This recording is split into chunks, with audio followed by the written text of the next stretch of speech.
also hope was the Malodin.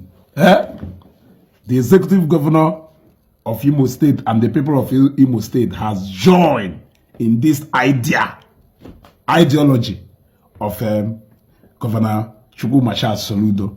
After having a meeting with the traditional rulers, this is what they came out with. The Imo State Council of Traditional Rulers in their meeting of Wednesday, 26 February 2025, reaffirmed their desire and determination to rid Imo State of criminal elements, no matter the guise, and wish to state as follows.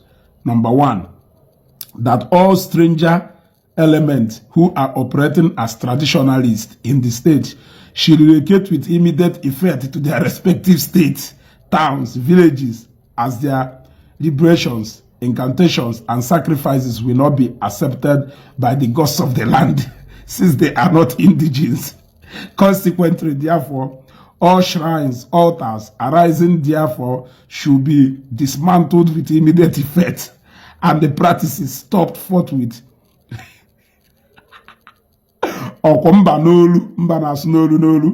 two, that all indigenes who are traditionalists, bracket native doctors, should come with their traditional rulers to confirm such profession practices and also register as appropriate with the Council of Ndieze through the Committee of Culture and Tradition after identifying with local government area chairman, executive and traditional rulers. Number three, that all communities in Imo State are profiled to, i.e. have a database, know your neighbor, of all strangers, elements in their domain and send copies to the council through their EZE after registering in their local government. 4.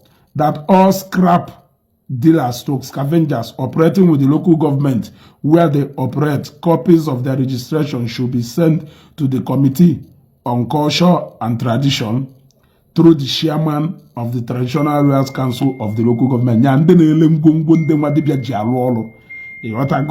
5.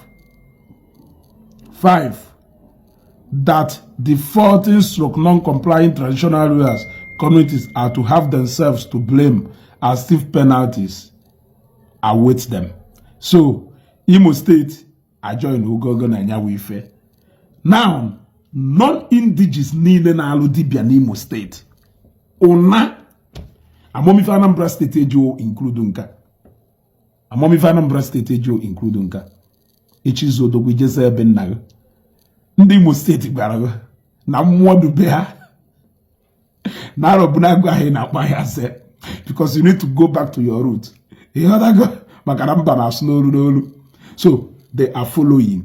Ozu Ezueba, I will still get the full details of this particular community. So share this video. Ka ha maro na egbaruzi gbapụ Imo State na work. If I ji we mewu, can they see Anambra State? I should also have about Imo State.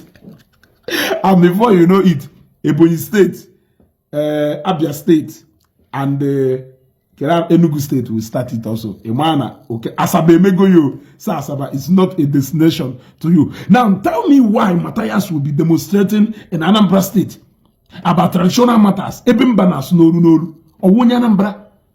Yes. Omenana na ho wofu. Why can't he go to his state and demonstrate? Why is it demonstrating in Anambra State? Other state na sinde neme nwati bia befa na befa na aja ni be haya de diri hive duto na namba na sunuru nolu ke even Matthias yeji we no na Anambra State na ekwu maka omenana Enugu State na omenana nda Anambra State owofu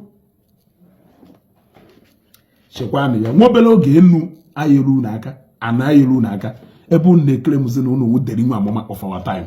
Yotago aye mu ni ife na eme deri nwa amama. Aye mu ni ife melu oso ofia ha sai ha. Aye mu ni ife melu ha na akede. Unu gbagido kwusi na Enugu ashun na Enugu.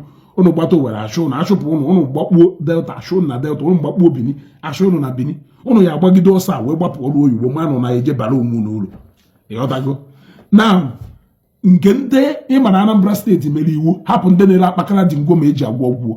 Ndị Imo State tiri nke ha n'ọrụ na ndị niile na-ele akpakara ji ngwom iya abịa na bịa register and abịa scrutinize ya ka amara ife ị na-ele ka ama na ya afụ ala mmadụ amịkpọrọ ka ama na ya afụ isi mmadụ amịkpọrọ ka ama na ya afụ live mmadụ amịkpọrọ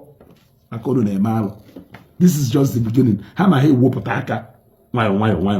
Very soon, it go clear for an eye. Share this video. That reminds me, there is a part that said all prayer houses, house fellowships, shop and warehouse churches without national base or whose faiths / doctrines are inimical to the spiritual growth / upliftment of our people, especially those involved in the use of human or animal or balatubat, wash or sprinkle of the pied / deities, including midnight sacrifices at market squares, road junction, and the roundabout, etc., should leave the communities in Imo State and relocate with immediate effect or face the wrath of the law. To be forewarned is to be forearmed. Anaya Goshinte na Yesu. His Royal Majesty Eze Dr. E.C. Okeke, CFR, Ezimo, Chairman Imo State Council of Traditional Institution and Community Policing, and Chairman South-East Council of Traditional Rulers. You gotta go. So this particular one, if we name with provision for churches and the deities, any spiritual houses. But if it's equal and die, if you cannot do what because pastor not involved in such kind of sacrifices, if you don't know how pastor, no what or no when what so to be forewarned is to be for share the video.